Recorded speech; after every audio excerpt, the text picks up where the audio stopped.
Avec le mercredi des cendres s'ouvre le carême. En ce premier dimanche de carême, la liturgie focalise notre attention sur la thématique du projet de Dieu. Quel est le projet de Dieu pour les hommes? Qui est l'homme? Les lectures de ce dimanche nous révèlent qui nous sommes et comment nous devons être. Quelle réponse pouvons-nous donner à la question qui est l'homme? À la question qui est l'homme, la première lecture nous offre des considérations éclairantes. Nous sommes dans le livre de la Genèse. Le texte que nous lisons est un récit sapientiel écrit après l'exil de Babylone. Le passage proposé par la liturgie présente deux arguments. D'une part, l'homme dans le projet de Dieu et d'autre part, la réponse de l'homme à ce projet. À la question qui est l'homme, la Bible en préfère une autre. À quoi l'homme est-il appelé? L'homme n'existe pas par hasard. L'homme n'est pas un être jeté dans le monde comme le dit la philosophie. Au contraire, l'homme existe parce que Dieu l'a voulu. L'homme fait partie du projet de Dieu. Il est la seule créature responsable, capable de répondre. Malheureusement, l'homme veut établir la norme du bien et du mal pour lui-même. Et cela le porte souvent à la ruine. Quelle réponse l'homme donne-t-il alors au projet de Dieu? Cette question nous introduit dans la deuxième lecture. Répondre au projet de Dieu veut dire faire un choix. Très souvent, poussé par des illusions fallacieuses, l'homme fait un mauvais choix. La réponse de l'homme au projet de Dieu est souvent négative. Et Paul, dans la deuxième lecture, donne à cette réponse le nom de péché. C'est le péché du premier homme, Adam. Adam, en péchant, a entraîné tout le monde dans la mort. Le Christ, le nouvel Adam, au contraire, apporte le salut et la justice. À travers les trois tentations, Jésus a opéré surtout le choix selon le projet de Dieu. Chaque année, lors du premier dimanche de carême, la liturgie nous propose le récit des tentations de Jésus dans la version tour à tour des évangélistes Matthieu, Marc et Luc. Cette année, nous lisons la version mathéenne. Le récit des tentations de Jésus en Matthieu montre un curieux duel exégétique entre deux protagonistes, Jésus et le diable. Le mot tentation est en soi juste, mais il risque de dévier l'interprétation que l'évangéliste veut donner. Plus que tentation, nous devrions parler d'une incitation au mal, d'une incitation au péché ou à quelque chose de négatif. Nous devrions parler de séduction du diable. Ce dernier se présente comme un précieux collaborateur du Messie. Notre texte est un récit à vocation didactique, à travers lequel l'évangéliste montre comment Jésus a résisté au mirage d'un messianisme surhumain. La mise à l'épreuve de Jésus est placée entre son baptême et le début de sa mission. Au baptême, Jésus a reçu du Père la mission d'être son prophète, son porte-parole. Jésus va se retirer maintenant pour réfléchir à la manière dont il répondra au Père. Et c'est durant sa retraite que le diable profite de le séduire. Où se passent les trois tentations ou séductions? Les trois séductions se passent dans trois lieux différents. La première, dans le désert. La deuxième, dans le temple de Jérusalem. La troisième, sur une montagne. Dans la Bible, ces trois lieux cités ne sont pas des endroits insignifiants ou banals.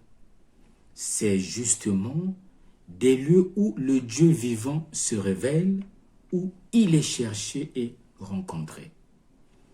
Au désert, Dieu s'est fiancé avec son peuple en marche. Au temple, Dieu est présent parmi son peuple. Jésus s'y rendra plusieurs fois. Sur la montagne, Dieu a révélé son nom à Moïse et a donné la loi. Jésus y enseignera et y sera transfiguré.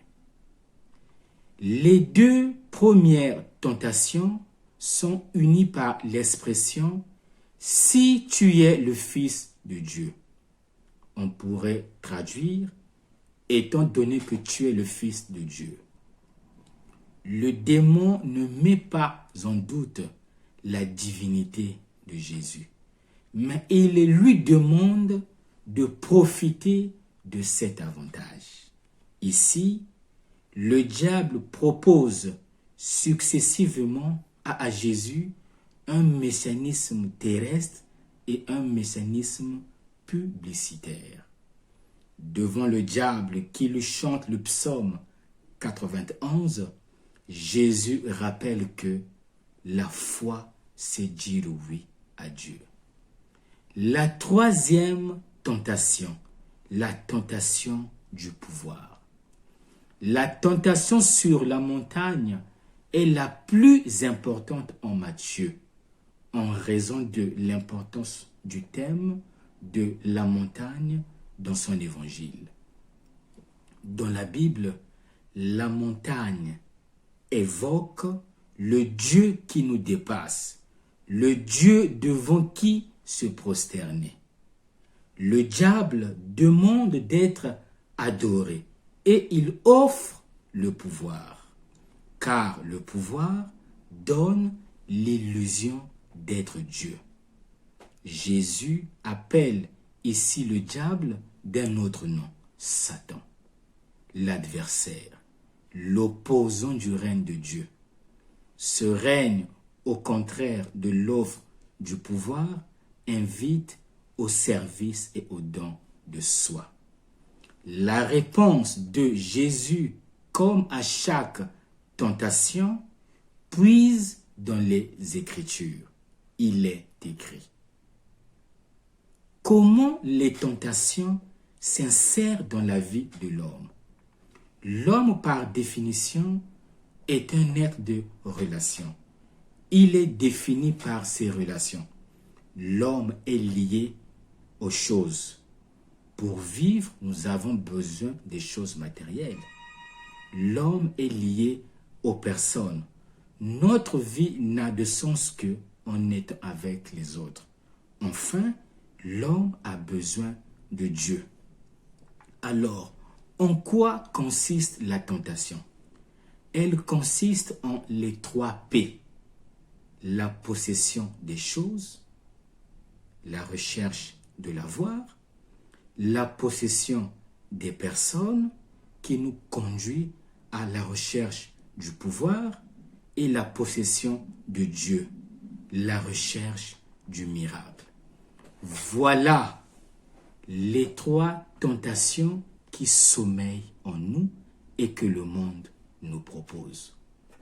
3 fois séduit, Jésus est victorieux.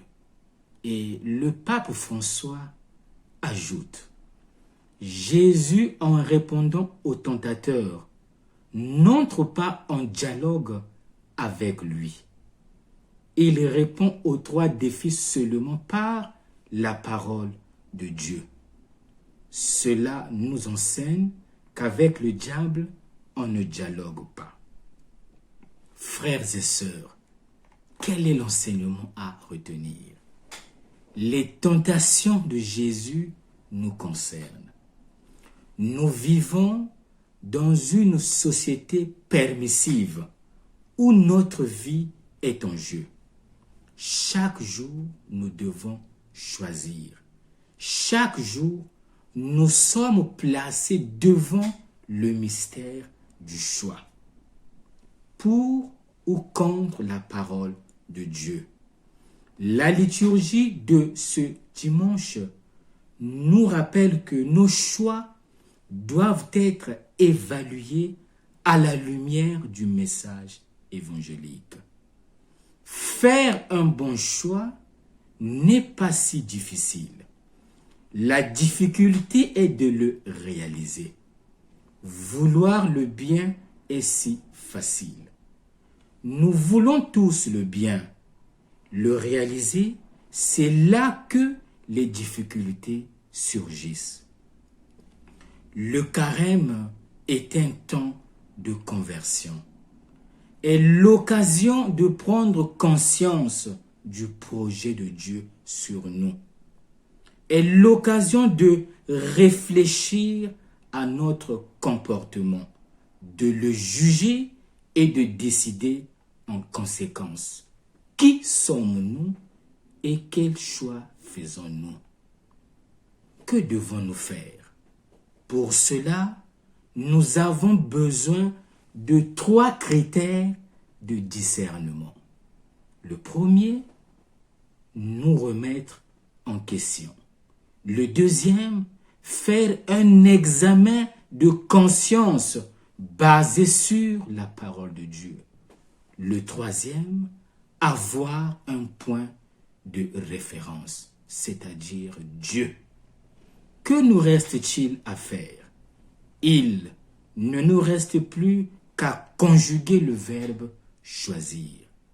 Ne nous laissons pas tromper par les séductions du diable.